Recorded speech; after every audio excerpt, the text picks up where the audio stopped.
El 6 de diciembre, Venezuela atravesará un momento clave para su estabilidad institucional. Ese día habrá elecciones legislativas, las primeras en las que, según las encuestas, el chavismo parte en desventaja en intención de voto.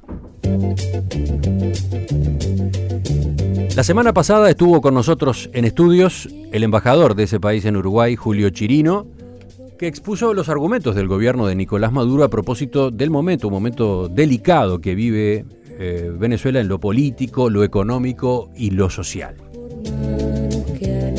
Esta semana y esta mañana en particular vamos a cruzar a la vereda de enfrente. Está con nosotros el periodista Miguel Enrique Otero, presidente editor del periódico El Nacional, que viene desarrollando una gira en la que, según él mismo dice, está haciendo patria con su denuncia de la situación interna de Venezuela. ¿Hasta cuándo seguirá fuera de su país? ¿Por qué dice que Venezuela vive una catástrofe humanitaria grave? ¿Qué ocurrirá en las elecciones? Vamos a charlarlo con él en los próximos minutos. Señor Miguel Enrique Otero, buen día. Gracias por acompañarnos. Muchas gracias a ustedes. Antes de entrar en el análisis de cómo ve usted la situación en Venezuela, sería bueno compartir con la audiencia algunos detalles vinculados con el diario que usted dirige y con la situación en la que se encuentra usted mismo en este momento. Repasemos. El Nacional es uno de los medios más importantes de Venezuela, su sede se encuentra en Caracas, fue fundado en 1943 por su familia. ¿Qué tiraje tiene en este momento? Bueno, el tiraje que tenemos en este momento es menos de la mitad de lo que teníamos hace 2 o 3 años, porque el gobierno ha limitado la importación de papel para el periodismo independiente y estamos sufriendo un tema de papel terrible. O sea, nosotros no sabemos cuánta es nuestra demanda. Estamos circulando 40.000 ejemplares de lunes a sábado y 100.000 los domingos, y hace 2 años y 3 años circulamos más de 100.000 de lunes a sábado y 250.000 los domingos. ¿Cómo están solucionando los problemas de abastecimiento de papel? Bueno, ha habido un tema de solidaridad internacional bien importante, donde 12 periódicos del continente nos han prestado papel, entre ellos el país de Uruguay, por cierto. Estos periódicos nos han dado papel que nos ha permitido durante año y medio producir el diario, pero son soluciones puntuales, es un acoso donde el gobierno quiere que desaparezcamos del mapa. Claro, eso tiene una contrapartida, que es que hemos cuadruplicado nuestro tráfico en Internet, porque simultáneamente el periodismo libre en Venezuela prácticamente no existe a nivel nacional, existimos nosotros. Los periódicos grandes los compró el gobierno con dineros públicos, compras que son fraudulentas, que si cambia el gobierno no sé qué va a pasar, y los periódicos independientes que quedan a nivel regional también tienen el mismo problema de papel. Sigamos hablando de El Nacional. Según Wikipedia, el perfil político del Nacional es de centro derecha. ¿Usted comparte esa identificación? No, yo no comparto esa identificación. El Nacional siempre fue un periódico progresista. Los 2 grandes periódicos referenciales en Venezuela fueron el Nacional y el Universal. El Universal ahora lo compró el gobierno. El Universal era el conservador, el Nacional era el periódico progresista. Claro, el gobierno acusa a todo el que no esté con ellos de derecha. Entonces Wikipedia lo que está es tomando la versión del gobierno chavista, que acusa a todo el mundo de derecha. Todo el que no esté con ellos es de la derecha fascista. ¿Su padre era comunista? Sí, claro. Fue comunista, fue fundador del Partido Comunista de Costa Rica, ganó el premio Lenin de la Paz, en fin, todo ese tipo de cosas. Fue comunista mucho tiempo. ¿Y el Nacional se puede decir que es un actor político en Venezuela? Se lo pregunto porque, repasando los antecedentes, veía que ese diario fue muy crítico del sistema de partidos que regía en su país en los años 90, por ejemplo, durante la presidencia de Carlos Andrés Pérez, contra quien después se sublevó Hugo Chávez, y que de hecho usted y el Nacional acompañaron la revolución de Chávez en sus primeros tiempos. Bueno, actores políticos es relativo. Cuando las estructuras políticas tradicionales se deterioran, la gente se apega a otras instituciones, se puede apegar a la iglesia, a los medios de comunicación, a los militares. Entonces dicen que instituciones que no deberían tener un rol político, asumen un rol político. No es que lo asume, es que la gente les empieza a dar en el imaginario esa función.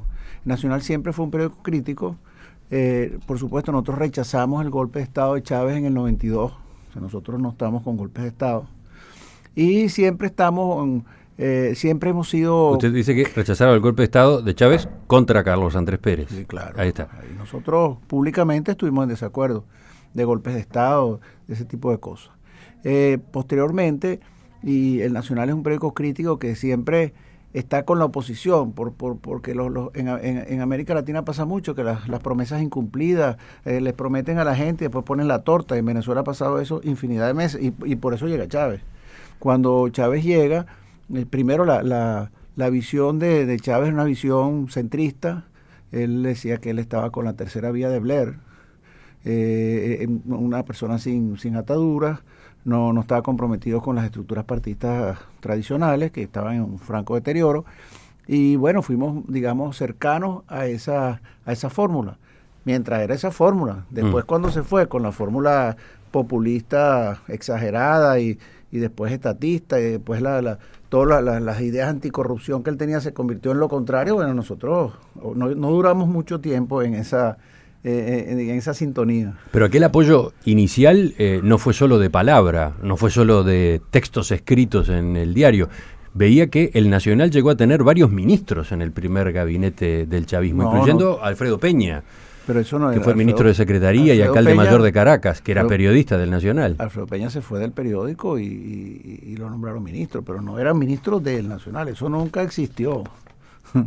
¿Y otros colaboradores del Nacional integraron el gobierno de Chávez? Sí. Colaboradores del Nacional, siendo colaboradores, no. Gente cercana, sí, pero no colaboradores.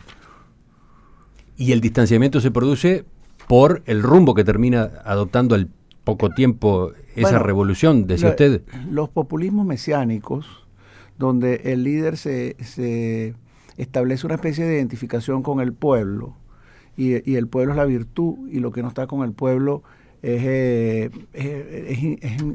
inaceptable. Entonces empiezan en esa carrera dictatorial en la cual las primeras víctimas son los medios de comunicación, porque no aceptan la crítica. Chávez comenzó con su autoritarismo contra los medios. Cuando él arranca su gobierno, el 90% de los periodistas estaban con él. 2 años después, prácticamente no había periodistas que estuvieran con él, porque el periodismo es la primera víctima de los populismos autoritarios y es los primeros que se voltean. Y ahora parece bueno que nos detengamos un momento en el origen de esta gira que usted viene desarrollando. Ubiquemos qué fue lo que pasó. Ocurre que desde hace unos 3 meses usted tiene prohibida la salida de Venezuela. Y dije bien, salida. Sí, correcto.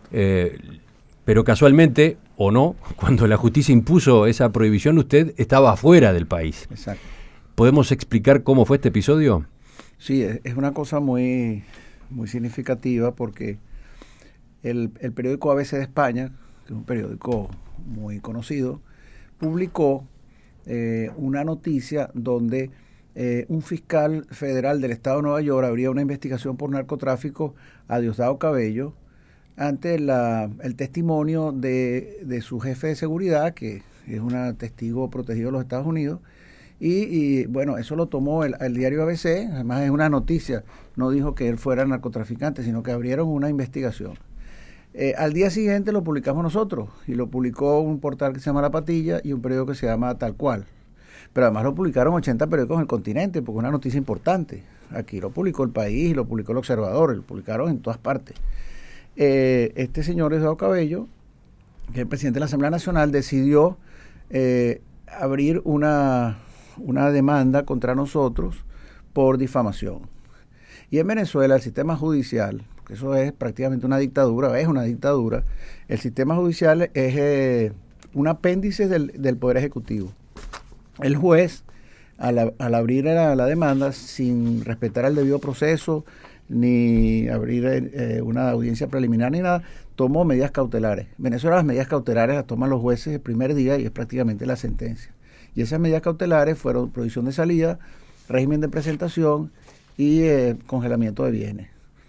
Yo en ese momento estaba en Israel, porque me invitó el gobierno de Israel y yo estaba visitando, reconociendo algunas cosas. Entonces, ¿qué es lo que pasa? Que cuando el gobierno actúa con un juez y ya las medidas cautelares son la sentencia, entonces después ellos van creando expedientes y van abriendo otras denuncias, otras demandas que van para la prisión, porque en este caso no es prisión, en este caso son las sentencias de una demanda de difamación. Pero en el caso suyo y de los otros periodistas implicados en esta denuncia, lo que se dispuso fue la prohibición de salida de Venezuela. Pero, ¿por qué usted opta por no volver? Porque inmediatamente la presidenta del Tribunal Supremo dice lo siguiente: Diosdado Cabello es inocente. Ella no sabe si la investigación del fiscal del Estado de Nueva York lo determina inocente o no. Y atacar a Diosdado Cabello es atacar a la patria. ¿Qué está implícito ahí? Está implícito que detrás de eso puede venir una demanda por traición a la patria, y esa sí es complicada. Pero además de eso, en el interín me han denunciado de blanqueo de capitales, me han denunciado por tráfico de armas, me han denunciado por financiar a los paramilitares, en fin. Y ayer sacaron un video donde un señor desconocido dice que yo lo financiaba.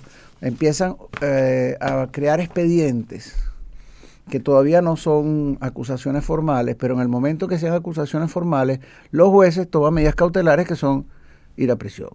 Entonces, yo no puedo regresar antes de tener claro cuál va a ser mi perspectiva en Venezuela, porque en Venezuela las medidas cautelares de expedientes que se convierten en acusaciones son la sentencia. Ahí hay unos señores que fueron acusados de golpistas hace 12 años y tienen 12 años presos con medidas cautelares.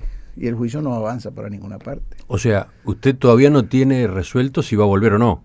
Yo tengo que esperar tener garantías de que solamente tengo ese juicio para poder regresar. Pero los otros colegas suyos que están acusados se encuentran adentro de Venezuela. De los 22 acusados, 17 están fuera. Hay 4 que están en Venezuela porque estaban en Venezuela. Pero los otros se fueron y los que no se fueron ya estaban fuera. De los 22, 17 están fuera. La semana pasada, en la entrevista que tuvimos aquí en Perspectiva con el embajador de Venezuela en Montevideo, Julio Chirino, le consultamos por este caso que incluso llegó a ser denunciado por organizaciones defensoras de los derechos humanos como Human Rights Watch. El embajador Chirino respondía a esto. Hay una acusación individual, es decir, donde asume la defensa por carácter individual ante 22 representantes de organismos de algunos medios de comunicación por difamación. Eso está tipificado en la ley en Venezuela. También es bueno recordarlo, desde antes del 99.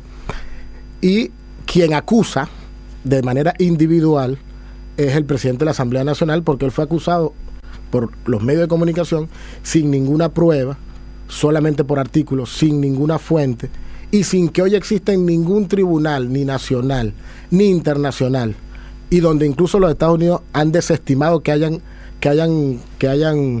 causas para adelantar un proceso de ese tipo, donde se le acusó al presidente de la Asamblea Nacional de Venezuela de ser jefe de un cartel de narcotráfico. Por supuesto que eso es como si usted me diga a mí que yo soy el jefe de la mafia venezolana en Uruguay, no sé, algo por el estilo. Yo consideraré que es una difamación, posiblemente porque no está ajustado a la verdad, y actuaré según me dice la norma y la ley. Y ese es el procedimiento que se está viviendo en Venezuela, que es bueno señalarlo, que no tiene que ver con que haya un organismo de censura. ¿Qué dice usted a propósito de estas explicaciones? Bueno, lo primero que digo que este embajador es un embustero, porque nadie acusó a Diosdado Cabello de narcotraficante. Fue una noticia que publicó el diario ABC, donde un fiscal federal del estado de Nueva York abrió una investigación de narcotráfico a Diosdado Cabello. Nadie lo acusó. Simplemente se reseñó la noticia y eso fue confirmado por el Departamento de Estado. La noticia es esa, que alguien dijo que era del cartel de los soles y eso no lo dijimos nosotros, eso lo dijeron unos tuiteros, cosas así, pero nosotros no dijimos eso. O sea, en ningún país del mundo una noticia que es replicada y que además está confirmada por la fuente es motivo de una demanda de difamación. Todo esto es una especie de mecanismo para silenciar al periódico, porque nada de lo que dijo el embajador es verdad. El embajador sostiene que la decisión de la jueza y la denuncia de Diosdado Cabello se apoyan en una ley que es incluso anterior al chavismo. Pero claro, si esa ley existe en todos los países, seguramente existe en Uruguay. La difamación, una persona puede mandar a otra pues, cuando es difamada, pero aquí no hay difamación, aquí lo que hay es una información. Hay una diferencia entre información y difamación. ¿Y los abogados defensores no pueden contestar y desactivar rápidamente ese error que estaría de por medio? No, en Venezuela eso no existe. En Venezuela los jueces dependen del Poder Ejecutivo. Ese es un juicio que nunca se va a llevar a cabo, porque para que se lleve a cabo las 22 personas, eso que llaman un combo, tienen que estar en la audiencia preliminar. Nunca van a estar, porque de esos 17 que están fuera hay unos que simplemente viven afuera y no van a arriesgarse a regresar en un régimen como el de Maduro. Entonces, ¿qué es lo que pasa? Que la medida cautelar del juez es prácticamente la sentencia, que son medidas que toman sin respetar el debido proceso, sin audiencia preliminar, sin haber sido citados las partes. O sea, por ejemplo, para ir más allá, Leopoldo López.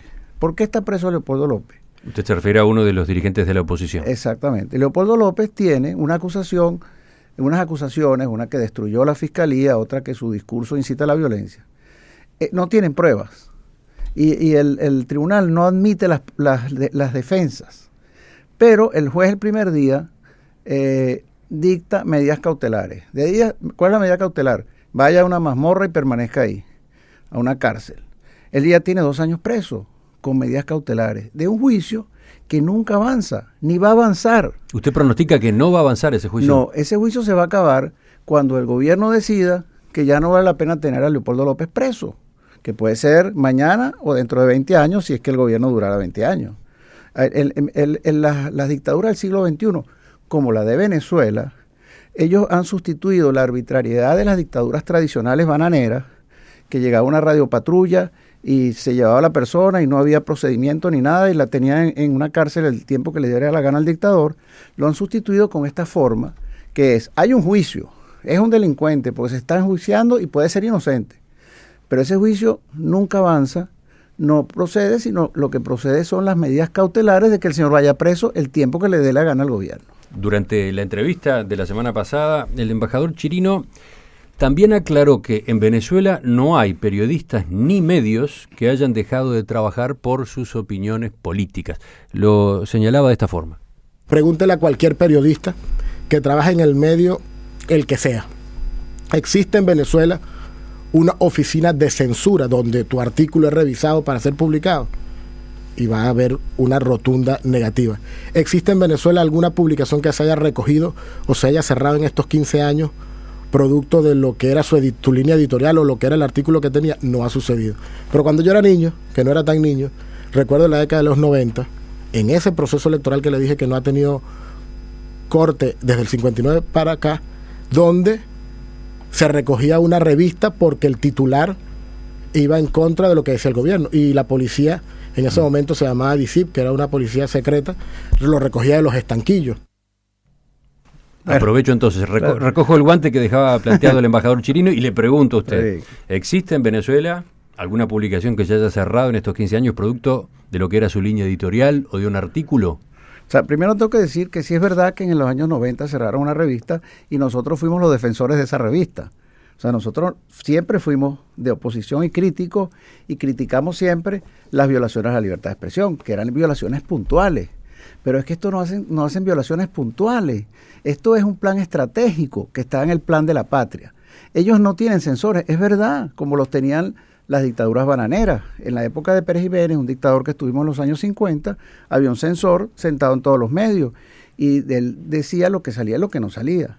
Estos no tienen ese tipo de instrumentos primitivos de censura. Estos tienen la retaliación posterior y tienen los mecanismos legales y los mecanismos judiciales para ir cerrando medios y para ir generando autocensura y para ir amenazando y logrando que periodistas se vayan del país y tengan órdenes de captura por razones X. Y eso ha tenido como consecuencia que el 40% del territorio nacional solo tiene acceso a medios oficiales, el resto del territorio está sujeto a radio y televisión autocensurada, el gran canal de televisión Radio Caracas Televisión fue cerrado utilizando una legislación, no por censura, usan una legislación, se supone que había un procedimiento. El gran circuito de Radio Belfort lo cerraron también con un procedimiento supuestamente legal. Y los periódicos, los que no se ponen de acuerdo con ellos, los compran con dineros públicos, que es una compra fraudulenta. De esa manera compraron El Universal, que es el gran periódico conservador venezolano, compraron Últimas Noticias, que es el gran periódico popular venezolano, con dineros públicos. Y los periódicos que quedan, claro, no es que los censuran, sino que no les permiten comprar papel. Entonces, es sofisticado. Las dictaduras del siglo XXI son sofisticadas. No hacen las cosas primitivas que hacían las dictaduras militares o bananeras. Van haciendo cosas mucho más fuertes y que tienen como objetivo la hegemonía comunicacional, pero lo hacen de una manera mucho más moderna. Y efectivamente, ¿la autocensura rige? En Venezuela, la radio y la televisión tiene que censurarse, porque ellos tienen una ley, que es la ley Resorte, que discrecionalmente van contra cualquier programa por ejemplo, este programa, como lo estamos haciendo en Venezuela, no se puede hacer. ¿Por qué no? Lo puedes hacer, pero al terminar el programa, aparecen los fiscales de Conatel, aparecen las llamadas al dueño de la estación, empiezan a abrirles procedimientos a la estación, le dicen, ustedes hicieron un programa que atacó al gobierno con un señor que llevaron para allá y dijo unas cosas que van contra los intereses de la patria. Y entonces actúan contra la radio. El programa lo dejaron pasar, pero es el último programa. De ahí en adelante ya no puedes pasar más programas. Es retaliación posterior. Se lo preguntaba sobre todo teniendo en cuenta que los voceros del gobierno de Nicolás Maduro, quienes están apoyándolo, cuando se discuten estos temas acá en Uruguay a propósito de limitaciones a la libertad de expresión, dicen, pero cualquiera que vaya a Venezuela notará lo que en los medios de comunicación y sobre todo los vinculados a la oposición se dice contra el gobierno, las campañas que hay contra el gobierno. El único medio que en Venezuela publica las colas en los automercados, que aquí la sacan todos los medios y salen CNN en todos los canales de televisión, es el Nacional. Los otros medios no publican eso. La catástrofe económica que vive Venezuela, el tema de los presos políticos, la represión que vive Venezuela, todas las características de la dictadura y del desastre económico de Venezuela, solo salen en el Nacional.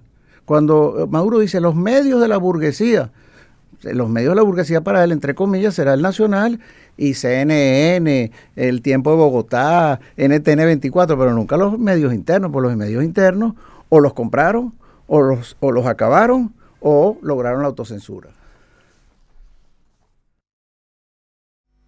¿Qué pasará en las próximas elecciones parlamentarias de Venezuela? ¿Cómo se encauzará la relación entre el chavismo y la oposición? Estamos conversando esta mañana en Perspectiva con Miguel Enrique Otero, presidente editor del diario El Nacional de Caracas. Presenta Sonamérica, 25 años creciendo, inspirados en el futuro.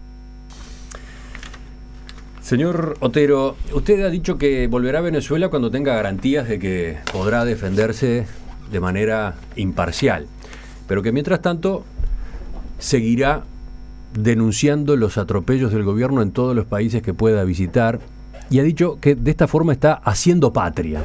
Utilizó esa expresión más de una vez. Entonces, a partir justamente de esa frase, quiero preguntarle sobre otro de los actores clave en este proceso, la población, la ciudadanía. En un escenario tan polarizado como el que está planteado en Venezuela, y en el que los medios han salido a jugar tan decididamente, ya sea del lado del gobierno o de la oposición, ¿no queda huérfana la ciudadanía que parece que no encuentra opciones independientes o despolitizadas que le provean información, sola información, la información que necesitan para reflexionar, para tomar decisiones? Bueno, esa polarización hoy en día es muy relativa, porque nosotros somos uno solo. Ellos tienen 70 medios, 80 medios. Ellos son dueños de todos los medios. O sea, esa polarización, lo que decía antes, cuando dicen los medios de la burguesía será uno. El resto No, pero usted mismo mencionaba los otros que están incluidos en la denuncia presentada por Diosdado Cabello. Por ejemplo, el diario Tal Cual desapareció ya. tiene solamente la web. ¿La Patilla? La Patilla es un portal, Uh-huh. no es un periódico tradicional, no es un medio tradicional. Uh-huh. Internet es una cosa y los medios tradicionales son otra. Los medios impresos nacionales, salvo nosotros, son periódicos oficialistas, y la radio y la televisión es totalmente oficialista o silenciosa, que digamos, pero no hay esa gran polarización. ¿Cómo la gente puede, en un proceso electoral, saber cuáles son las propuestas de unos candidatos si los candidatos no tienen acceso a medios? Porque nosotros somos un periódico que está circulando limitadamente con el tema del papel, pero ¿cómo puede haber, cómo van los candidatos mostrar sus propuestas, poner su foto? Uh-huh. Ni siquiera su propuesta, poner su foto. Entonces, no, esa tal polarización, eso es del pasado. Ya no hay esa polarización en los medios. Hay un medio que publica cosas que nos dicen mentirosos todos los días y nunca nos desmienten, porque no pueden desmentirnos, porque nosotros publicamos cosas que son ciertas y súper confirmadas. Si publicáramos mentiras, nos caerían todas las demandas posibles. Entonces, la polarización es una historia muy antigua, que ya no tiene ningún sentido desde el punto de vista de los medios. El 6 de diciembre habrá elecciones, y con respecto a ellas hay varios puntos que han generado controversia.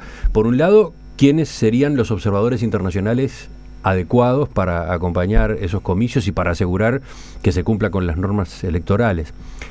Pero también, obviamente, ha pegado fuerte, ha hecho mucho ruido, la inhabilitación de algunos actores clave de la oposición. Sobre ese punto también consultamos al embajador Julio Chirino en la entrevista del martes de la semana pasada, y él explicaba que se trata de una sanción en realidad automática. Es decir, que la ley contra la corrupción en Venezuela, en el artículo 39, señala que, o establece claramente, que los funcionarios públicos que falseen o oculten los datos contenidos de la declaración jurada de bienes patrimoniales o de ingresos son posibles a algún proceso de administración de inhabilitación administrativa. Hay países donde esto llega a ser hasta penal, por ser lo delicado que sea que tú falsees u omitas algún tipo de información. Este caso sucedió con lo que es esta vez el caso más sonado, y por eso le traigo a colación de lo que era la exdiputada María Corina Machado, quien no omitió información de sus ingresos particulares, patrimoniales, y eso automáticamente, es decir, la norma ni siquiera le permite a la Contraloría, lo pone en su potestad la posibilidad de sancionarlo, no tiene una sanción automática, como me pasaría a mí como funcionario, en este caso representante del Estado, embajador, al falsear o omitir esto. ¿Qué dice usted a propósito de esta explicación? Bueno, es muy curioso porque Venezuela está tipificada internacionalmente como el segundo, el tercero de los países donde hay más corrupción en el mundo. En Venezuela, los instrumentos de control, que son la Fiscalía, la Contraloría, la Comisión de Contraloría del Congreso, todos esos instrumentos son parte del Ejecutivo, son apéndices del Ejecutivo, y no investigan a nadie que tenga que ver con el Ejecutivo. Bueno, entonces, Chirino argumentaba que la mayoría de quienes han sido sancionados de esta forma son funcionarios o exfuncionarios del régimen, del gobierno chavista. Bueno, claro, la disidencia la sancionan. Cuando él, por ejemplo, el general Baduel, ¿cómo lo meten preso? Porque le hacen alguna cuestión administrativa. Después deciden soltarlo y lo sueltan. Y nunca tuvo sentencia. Entonces, ¿qué es lo que pasa? La corrupción en Venezuela es algo absolutamente generalizado, y los estilos de vida de los funcionarios públicos, de los ministros, de toda esa gente, es una cosa de locura lo que está pasando allá con ingresos que ellos no declaran, con que nadie sabe de dónde vienen. O sea, es un escándalo mundial, pues. Venezuela gastó $1 trillón, nadie sabe dónde se fue, pero sí están los estilos de vida de los individuos estos que manejan el poder. Entonces, ellos ahora han decidido inhabilitar a los líderes importantes de la oposición, porque saben que las elecciones en algún momento le va a dar el triunfo a esta gente, porque ellos han ido perdiendo popularidad, la gente está contra ellos, y si siguen haciendo elecciones van a perder de una manera brutal. Entonces ya inhabilitaron a Capriles, ya inhabilitaron a Ledesma, que Capriles era el líder que ya hablábamos, Ledesma era el alcalde metropolitano, inhabilitan a María Corina Machado con una excusa de esa, de que no declaró no se estatique, cualquier cosa de esa. A Capriles lo están le están abriendo un expediente para inhabilitarlo, entonces van inhabilitando los candidatos de la oposición para que no puedan competir en elecciones. Y las elecciones en Venezuela, porque uno de los argumentos que tiene el régimen para decir que Venezuela es una democracia es que hace muchas elecciones. No me extrañaría que Kim Il-jong allá en Corea del Norte diga que Corea del Norte es una democracia porque hicieron una elección hace 2 meses donde él ganó con el 99,9%. Venezuela, las primeras elecciones sí las ganaron limpiamente, pero cuando empezaron a complicarse las elecciones, empezaron a hacer trampa. Y las elecciones en Venezuela son procesos absolutamente fraudulentos. ¿Qué dicen ahora las encuestas, las últimas encuestas que usted conoce? Las últimas encuestas le dan a la popularidad al gobierno de un 20%, pero cuando se hace una encuesta en un régimen autoritario, en un régimen que está montado sobre el miedo y sobre la represión, cuando una encuesta dice 20%, la verdad es mucho menos, porque cuando le llega al encuestador a un individuo que tiene un cargo público, lo que sea, en Venezuela hay 5 millones de burócratas, porque es una de las maneras de manejar el régimen, bueno, entonces se asusta y dice que le encanta el régimen y en la práctica no le gusta nada. O sea, usted sostiene que la popularidad en realidad es más baja que ese 20%. Pero, por supuesto, y además es lógica elemental. No necesitas un equipo de sociólogos para darse cuenta de eso. En un régimen autoritario, el encuestador es un tipo que la gente desconfía porque puede ser un individuo de la policía política, en fin, ahora los llaman patriotas cooperantes. Usted ha dicho que Venezuela vive una crisis humanitaria grave. Bueno, ¿a qué se refiere con ese término? Lo que está pasando en Venezuela es algo que realmente hay que tomar en cuenta, porque en América Latina ha habido mucha complicidad con el régimen, se han hecho la vista gorda con el discurso chavista, pero ¿qué está pasando en Venezuela? Primero, hay un 60% de desabastecimiento en productos básicos. Hay una inflación que pasa del 200% y hay una situación de inseguridad personal nunca vista en América Latina. Eso está llevando a que se empiece a generar violencia de saqueos, de violencia en los automercados, violencia de la gente. Los transportistas no quieren transportar alimentos porque le saquean el camión. Y la perspectiva ante un gobierno que es ciego desde el punto de vista económico y que quiere básicamente profundizar esa revolución que ha llevado a estas consecuencias, no se da cuenta que esto lo que va a producir es más violencia. Entonces podemos llegar a una situación de hambruna, una situación estilo lo que ha pasado en Haití, que además es una cosa increíble porque Venezuela está sobre las reservas petroleras más grandes del mundo, pero no las pueden sacar porque todo esto está en una gerencia desastrosa, en una corrupción, en una cantidad de elementos que impiden que destruye el aparato productivo. Entonces Venezuela va hacia una emergencia humanitaria de grandes proporciones que puede terminar en un baño de sangre, y eso tiene que tomarlo en cuenta América Latina, porque eso va a ser un problema para el resto de los países. Teniendo en cuenta los 2 últimos elementos que aparecieron en esta entrevista, lo que dicen las encuestas a propósito de la baja popularidad del gobierno, y este panorama, esta crisis humanitaria de la que usted habla, cabría esperar que el chavismo perdiera las próximas elecciones. ¿Puede ocurrir eso efectivamente? Claro que puede ocurrir. El problema se lo pregunto teniendo en cuenta que ese escenario ya se ha anticipado en otras ocasiones y no ocurrió. Debería ocurrir. El problema es que el sistema electoral venezolano es un sistema totalmente desigual. O sea, es un sistema fraudulento. ¿Por qué fraudulento? Voy a dar algunos ejemplos, pero ejemplos son muchos, ejemplos no, sino características del sistema electoral. Primero, no hay medio de comunicación para que los candidatos se presenten. Solo va a haber, a nivel de televisión, radio, la mayoría de los periódicos, una versión de las cosas. Segundo, el registro electoral permanente, que es la base de datos de los votantes, está en manos de los cubanos, está en manos del partido de gobierno, no permiten auditoría independiente. Tercero, no permiten la observación internacional, salvo los países del ALBA, que son, digamos, sus aliados y todo eso, pero no permiten que vayan observadores internacionales de la OEA, del Parlamento Europeo, no permiten eso. Sí están permitiendo UNASUR, ¿no? Bueno, eso, UNASUR, exacto. Después, el tema no es lo mismo que el ALBA, sí, es más amplio, ¿verdad? Es un poquitico más amplio, pero hasta ahora ha sido más o menos lo mismo. Las mesas de votación tienen los funcionarios del gobierno que están ahí, digamos que deben ser independientes, que son todos militantes del PSV, que es el partido de gobierno. Los testigos del PSV son todos funcionarios del gobierno y miembros del PSV. Y la oposición es lo que no son funcionarios, pero ellos han más que duplicado el número de mesas, el número de centros. Han desarticulado todos los mecanismos de financiamiento de la oposición. Entonces la oposición no tiene los testigos para cuidar esas mesas. Cuando los funcionarios del gobierno y los testigos del gobierno, que son funcionarios del gobierno, están solos en las mesas, la línea es poner todos los votos en favor del PSV, y la oposición no tiene cómo defenderse de eso. Adicionalmente, todo el sistema automatizado, porque la gente dice, bueno, es que las máquinas de votación, todo ese sistema hace trampa. No hacen trampa, las máquinas no hacen trampa, hacen trampa la gente. Ahora, si la oposición no tiene acceso a la sala de totalización, al software, a los mecanismos de control de todo el sistema electrónico, por supuesto, ellos manipulan toda aquella cosa para darle ventajas. Y eso como un programa de radio no puedo hacer todo. Yo puedo pasar media hora hablando de irregularidades.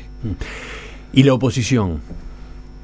¿Cómo está plantada para enfrentar estas elecciones? ¿Cómo está desde el punto de vista interno, desde el punto de vista de su coherencia, desde el punto de vista de la posibilidad de trabajar efectivamente en conjunto si llega a ganar?